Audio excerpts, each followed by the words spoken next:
Gatets i gatetes, avui reprenem un altre capítol del relat Desfullant Pedraigües.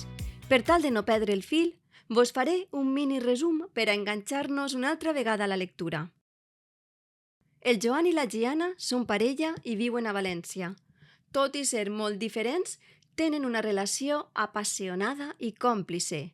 Després de debatre el tema de les vacances, la Giana pensa que seria bona idea proposar-li al seu germà Esteve passar uns dies d'esbarjo a una caseta de la Marina Alta. La Clàudia i l'Esteve són parella i viuen a Barcelona. Ella és professora d'espanyol per a estrangers en una acadèmia i encara no sap que les vacances que l'esperen no tindran res a veure amb el que ella s'imagina. Ens van quedar en una conversa telefònica entre l'Esteve i la Clàudia. Hola, guapo. Com va el matí? Jo bé. Acaba les 2. Sí, et telefonava per això. Podries anar tu a l'estació? No ho sé. Potser amb una mica de sort acabaré abans, perquè els he de presentar la professora que em substituirà aquests dies i segur que la tabalaran una mica. On t'espere, aleshores? D'acord, fes-me una perduda quan estigues arribant. Jo també. Adeu. L'enrenou dels estudiants mentre pugen les escales sempre l'ha posada nerviosa. 10 minuts com a mínim per a posar ordre i alçar la veu, com a prova d'autoritat, una prova que ella sempre fa amb esforç. Els espera recolzada a la taula. Els observa encuriosida, com conillets d'índies dins d'una classe experimental, aparentment innocent. Michael i Stephanie s'intercanvien, amb mirades còmplices i vehements, uns llibres en anglès que no tenen res a veure amb la classe. La Clàudia els endevina un enamorament d'estiu, d'aquells que cremen ràpid i s'apaguen encara més ràpid. Mario, amb un accent milà forçat, afalaga l'atractiva Leixia, maldecap de més d'un estudiant, forà i nacional. Charlotte, observadora involuntària, deixa caure la mirada a l'esquena de la russa amb una enveja flemàtica. I la resta, amb un espanyol enganxós, organitza l'encontre de la vesprada. L'ambient és festiu i la Clàudia, contagiada pel deliri juvenil, decideix presentar-los Cristina, la nova professora. Entre totes dues intenten apaivagar l'alumnat amb activitats orals i divertides. La Clàudia mira el rellotge. Cedeix els últims minuts a la seva companya.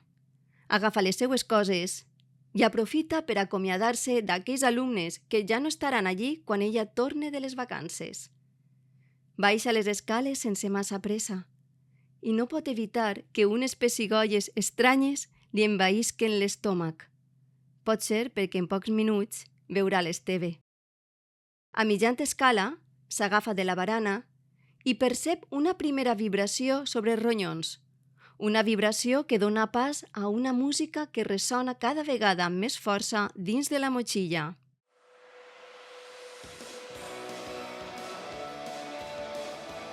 Agafa el mòbil i contesta. Esteve, ja baixe. Però per què despenges, Clàudia? Era una perduda. Ai, perdona, guapo, m'has confós. L'has feta molt llarga. Au, baixa, que estic aparcant en la cantonada de la gelateria italiana. La veu de lluny. Pantalons pirata, samarreta ajustada. Camina de pressa, recta com una espiga i somrient. I l'Esteve pensa, inevitablement, que ella és el remei que li cura tots els mals. Hola, nineta. La manyaga per la cintura i la besa amb una avidesa que la sorprèn. La calidesa de la llengua, la fermesa de les mans que li estrenyen el cos amb força. Tot això la tabala. M'acabaràs o què? Diu ella, dissimulant que aquell bes li ha agradat i molt. T'acabaré més tard.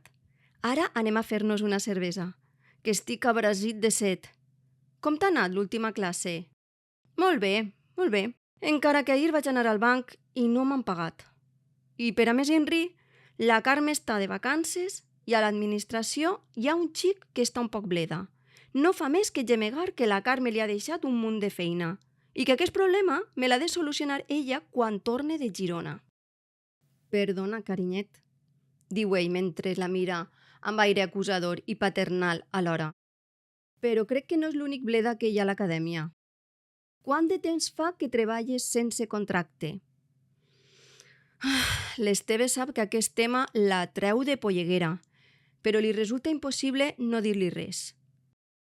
Sí, ja ho sé, i tens raó, però em van donant llargues i si m'ho deixe, qui em pagarà a mi la meua cofurna? O existeix la possibilitat d'anar a viure amb tu al teu apartament modernament decorat per un professional? L'Esteve no contesta. I la Clàudia s'empenedeix immediatament d'haver retret el que un dia van pactar. Independència. No facis aquesta cara, home. A mi tampoc m'acaba de fer el pes la idea d'anar a viure amb tu. Ell agafa la cervesa que li acaba de portar el cambrer i beu amb força, com si esperara que el líquid li arreglara el gest. O almenys que la conversa canviara de camí. I canvia. Parlen finalment de les vacances, de racons que visitaran, que l'Esteve coneix massa bé, per motius de feina més que de plaer, dels concerts gratuïts que podran veure, dels museus, dels carrers. Tot i això, ella hauria preferit anar al poble dels seus avis, a Bocairent, i deixar per a l'hivern l'ànima castissa dels carrerons de Madrid. Les pròximes vacances les organitze jo, d'acord? Dels seus llavis ix un esbufec involuntari. Que no vols anar a Madrid, ara? Fa un mes que ho vam decidir i tu no t'hi vas oposar.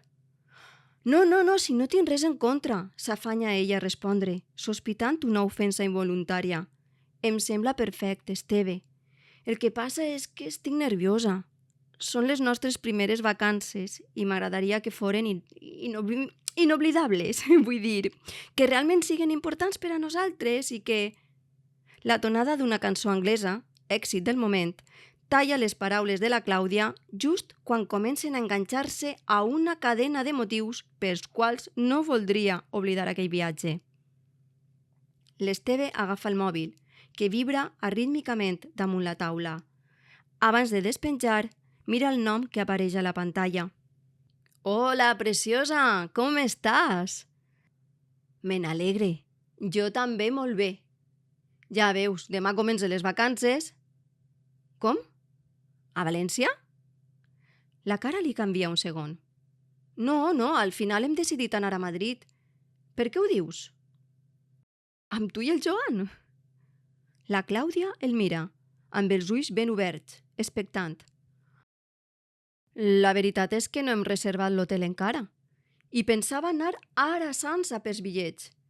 Ja saps que sóc d'última hora. Però n'estàs segura?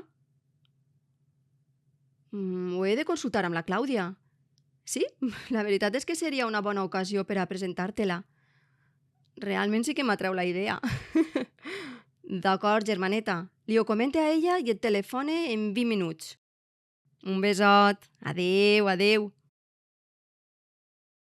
La Clàudia encara el mira, expectant, tensa, curiosa. Era la Giana, diu ell. Què et sembla un canvi de plans? I la Clàudia no respon de seguida. Se li queda mirant els ulls, com si buscara una pista, una esquerda, qualsevol cosa. La cervesa, de sobte, li sembla amarga. I encara no ho sap, però aquella pregunta obri una porta que ja no podrà tancar. Ai, i fins ací, gatets i gatetes, el nostre capítol de Desfullant Pedraigües.